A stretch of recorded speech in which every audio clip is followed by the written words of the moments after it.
everyone, welcome to the Ipswich Nature Centre. Today we'll be checking out some of the features of our centre and also seeing some of the amazing creatures that you share your backyard with. The Ipswich Nature Centre is a member of the Zoos and Aquariums Association and is actively involved in the conservation efforts of preserving the native species we'll show you today. We can have approximately 200 animals in care at the centre, including both native and domestic species. Today you'll notice that the animals here at the Nature Centre live in an environment that reflects their natural habitat. Each animal's individual needs must be met by keeping them healthy, active, mentally stimulated, and providing them a safe environment to live.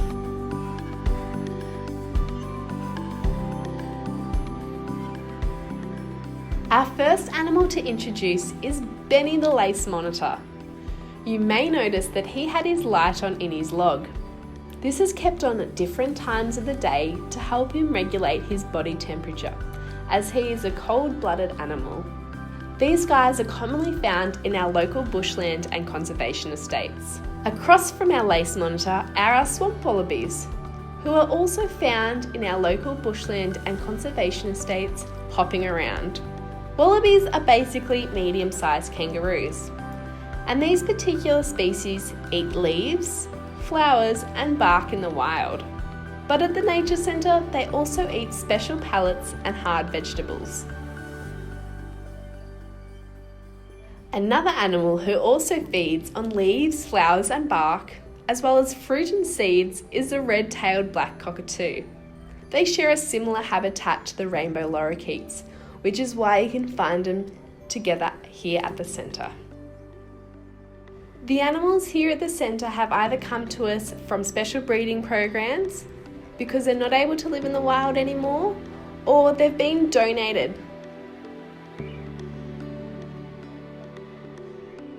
As we move past the first few enclosures, you'll start to notice our water feature, which is a series of ponds, waterfalls and lagoons that run through the middle of the centre. It's home to local plant and animal species, in particular reptiles, fish and birds. Whilst the Nature Centre is a peaceful place to enjoy a wander and see some animals, we're committed to educating visitors so they can develop the passion to continue with conservation efforts and take the lead in preserving animal populations and habitats. This is why each enclosure has signage which is full of educational information relating to the animals you see. We also offer opportunities for work experience and volunteering. Volunteers work alongside our zookeepers to assist in feeding, weighing and maintaining animals and their enclosures. The next enclosure has an animal we've already seen, the swamp wallaby, but it also houses our red-legged Pademelon. When you first see them together, you may think that they are the same species. However, if you look a little more closely, you will notice that the Pademelon has a red colour fur on its legs and is actually considerably smaller. Pademelons are some of the smallest of the macropod family. We have a few macropod species here at the centre. Keep an eye out for these guys and see if you can name them all after this tour is finished. Some of our animals here at the centre are involved in a species management program to help conserve the species and regrow wild populations. The next two animals we will check out are part of these programs. So that means every 3 years we use a framework to assess the welfare of these animals. The Nature Centre houses 2 out of the 4 species of quoll in Australia, the spotted-tailed quoll and the eastern quoll. They have a cat-like appearance, which is why they were called a native cat by European settlers. Like most Australian mammals, quolls are mainly active at night. So when you visit, they may be sleeping, or you may find them basking in the sun. Some of our other animals who like to sit around in the sun are our reptiles.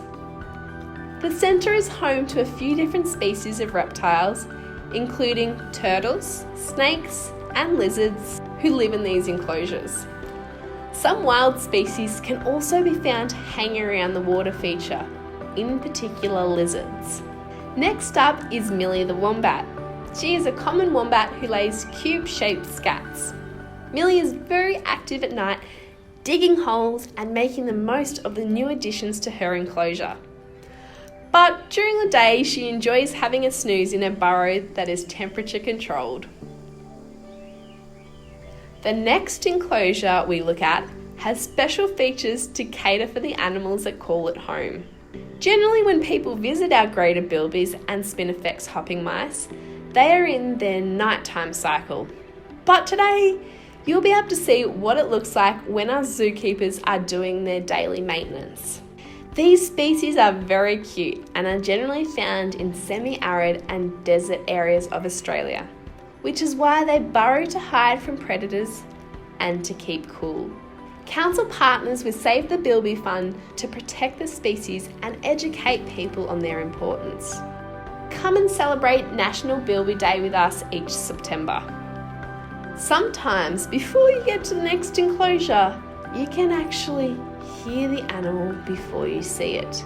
Emu the emu is our longest living resident at nearly 20 years old and is the tallest native bird in Australia. Although he makes some silly noises at you, he is actually very friendly and enjoys a pat from his keepers. Before we check out who else lives with emu, here is the brush-tailed Rock-wallaby, who is our faunal emblem and mascot for the city of Ipswich. They are found sunning themselves on rocky ledges in our conservation estates, which is why their enclosure has a heap of rocks.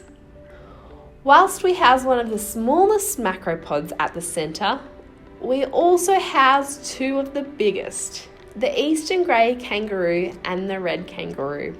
The red kangaroo tends to share more similar habitats to our greater bilbies, whereas you're more likely to find the eastern grey hopping around in our local open bushlands. Both these species are marsupial, which means they carry their babies in a pouch. At the Nature Centre, our back of house area helps to prepare food, medicine and enrichment activities for the animals. The animals here have all different diets, so we have a lot of different types of food in our fridges. This is important to make sure that we are replicating their natural diet and getting the nutrients they need to be healthy. It's also somewhere where we keep any animals who may be sick or injured and need a visit from the vet, as well as a bit of rest. Our next enclosure that we're going to check out is our free flight aviary. This is one of our coolest enclosures at the centre because, as you can see, we get to walk inside to check out the birds. Keeping to the path is important in our aviary because it replicates the habitat of these animals. So you may have birds living on the ground and nesting, or birds flying overhead. The aviary can hold up to 80 birds, and you'll tend to find species that are local to this region.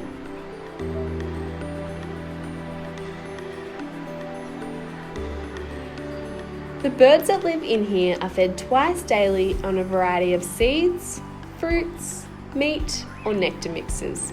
Their water source comes from a series of ponds that run through the enclosure and join up to the main water feature of the centre. You'll see some of the birds frolicking in the water or hunting for insects.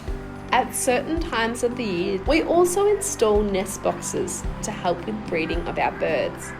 Sometimes other bird species will make the most out of these homes, even when they don't have a mate and aren't breeding. Moving on from feathered to furry animals, we meet our two dingoes, Lola and Moose. These two have just reached adulthood, but are still very cheeky and playful. We give them a lot of environmental enrichment both during the day and before bed to help with their mental health and behaviour. This comes in the forms of lots of different activities that include food, sensory, tactile, natural and unnatural items. This helps the animals use their natural instincts as well as providing them mental stimulation. This was the last of our native animal enclosures, and some of you may have noticed that not all of these native animals are found in the Ipswich area. But all the animals you have seen so far have lived in the Australian wild for thousands of years.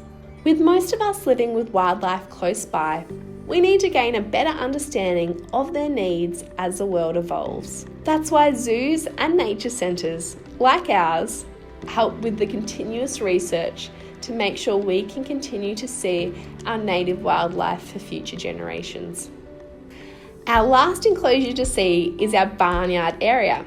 It's home to our domestic animals. So these are the animals that were introduced to Australia from other countries for sports, as pets, or for farming. One of the favourites of our barnyard is Dexter, our 400-kilo steer who loves pats from visitors.